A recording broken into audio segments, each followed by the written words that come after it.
Live from downtown St. Joseph, you're watching News Press Now.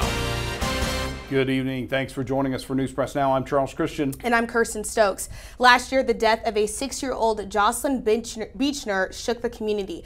New details from the Department of Social Services raised additional questions about this tragedy. News Press Now's senior reporter Greg Kozel has the latest in this special report.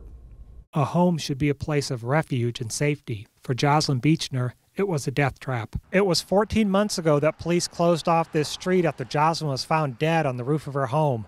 The tragedy seemed to come out of the blue, but new documents revealed that the little girl was removed from her home 3 times, only to be returned to the man who killed her. Following an open records request, the Missouri Department of Social Services released a summary of its contact with the Beechner family prior to Jocelyn's beating death on September 2, 2022. It shows that Jocelyn was removed from the home in 2017, 2019, and 2020 after incidents involving her father throwing knives while drunk or fighting with adults while the girl was at home. Each time, Jocelyn was placed with other family or babysitter until her father returned from jail. The next DSS contact came after Dustin Beechner was arrested for beating his daughter to death.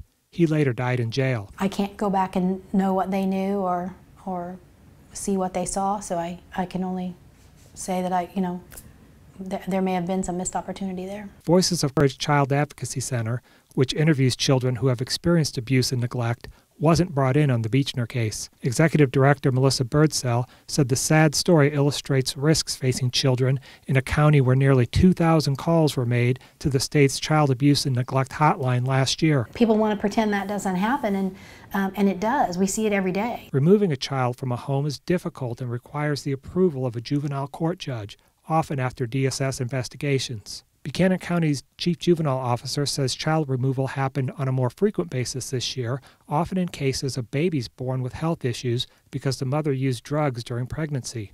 We are tasked with acting in the child's best interest, and so based on the investigation that's completed by Children's Division, we will review that, and if there's evidence there to show that that child's in imminent danger, then we file the petition and ask the juvenile court for an order to remove the child. Meyer says in some cases the child is not removed, but parents or guardians are required to utilize services to address underlying issues involving drug or mental health. The juvenile office was not involved in the Beechner case. It's absolutely critical that the parents or guardian engage in the recommended services or required services. Those things are not recommended or required by the court unless there's a reason for it.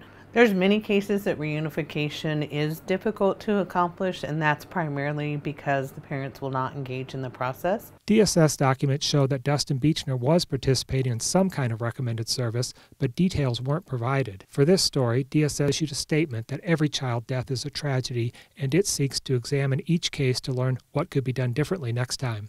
At the local level, Buchanan County has a state-mandated child fatality review panel made up of law enforcement and service providers that meets to review the causes of child deaths. That's our concern and our focus is we want to be able to get these kids into safety, get them away from danger before the unthinkable happens. The panel reviewed 13 deaths in 2021, not just in cases of abuse, but also those involving sudden infant death syndrome or accidents. It's difficult to look back on these tragic situations, but Birdsell says it's important to recognize that child abuse is everyone's problem. We can't go forward thinking, well, it's not my business. It is your business. It absolutely is your business. If you know a child experiencing abuse or neglect, call the hotline number on your screen. For News Press Now, this is Greg Kozel.